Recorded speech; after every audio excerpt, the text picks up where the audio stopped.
Hi, everybody. In chapter 14, you are going to be reading about hate crimes. Sometimes you'll hear these called bias crimes. A hate crime is criminal conduct motivated in whole or in part by a preformed negative opinion or attitude towards a group based on race, ethnicity, religion, gender, sexual orientation, or disability. We also have hate speech. These are words that are used as weapons to ambush, terrorize, wound, humiliate, and degrade a person or a group, again, based on race, ethnicity, religion, gender, sexual orientation, or disability. When we look at the victims of hate crime here in the United States in terms of the motivation of the offender, you can see that 47% of hate crimes here in the United States are motivated by, have some type of racial motivation. Then we have ethnicity, religion, sexual orientation, and then a little bit smaller, gender identity and disability and gender. So the vast majority are based on some type of racial motivation.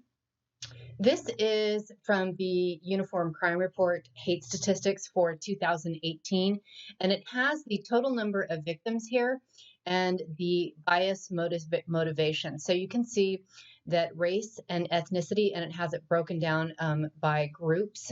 And take a look at this. We have 8,800 incidents, victims of bias crimes in 2018. And again, these are the only ones that are reported to the police.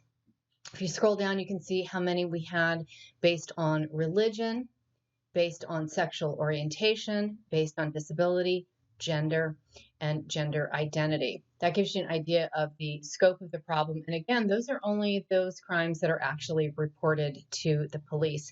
Now, we do have a lot of legislation going back to the 1940s, really, against hate crimes. And it's just become, over the years, more laws with better penalties for hate crimes, and then also expanding out who hate crimes include.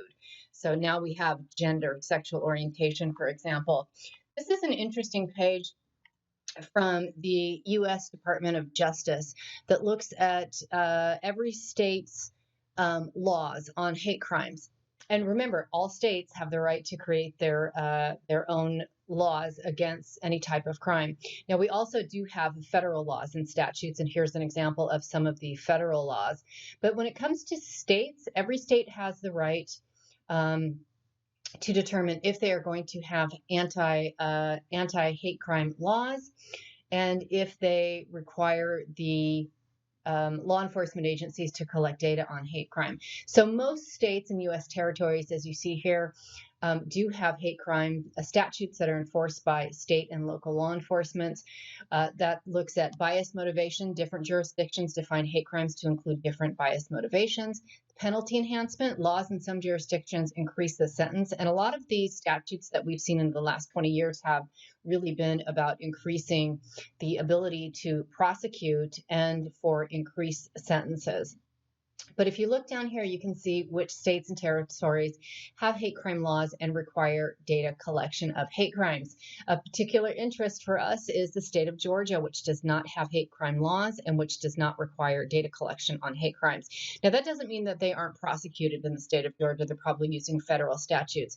I live in Tennessee, and you can see that we do have hate crime laws here, but we do not require data collection on hate crimes. And you can see all of the other states as well.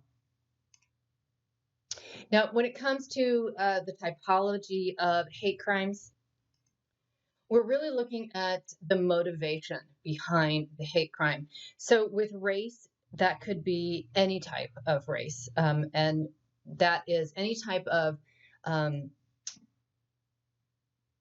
crime against a person or a group based on their race, or hate speech against a person or a group based on their race, religion, disability, gender, sexual orientation, and also political motivation as well. This is not in most of the statutes. These are in these anti-bias crime statutes.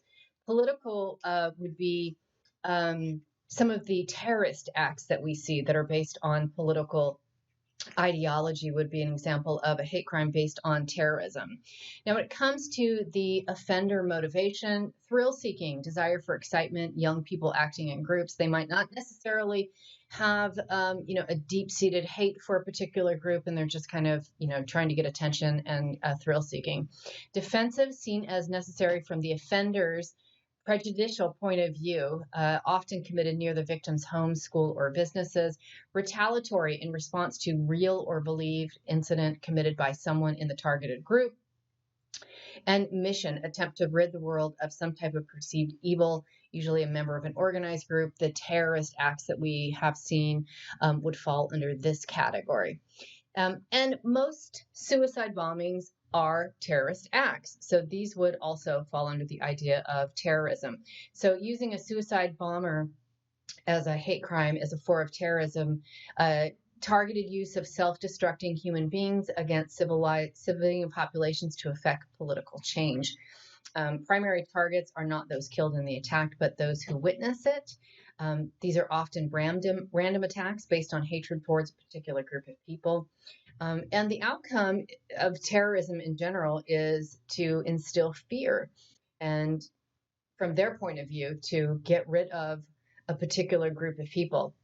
If you think about 9/11, we did have suicide bombers just in plane form who took the planes over. So they were definitely suicide terrorists. And the goal was to not necessarily kill the people on those planes or in those buildings. And of course, those planes were used as bombs to blow up buildings, but to instill fear and incite terror into the people of the United States. And it was based on our political ideologies and on religion as well. The impact of hate crimes on victims can really be stress, anxiety. You can develop PTSD, having those intrusive thoughts that we talked about with PTSD, having anger towards the offenders. The severity of the assault is significantly higher than that of other assaults, and people are more likely to require hospitalization. So not only are you going to have these psychological impact, you also are probably going to have physical injuries as well.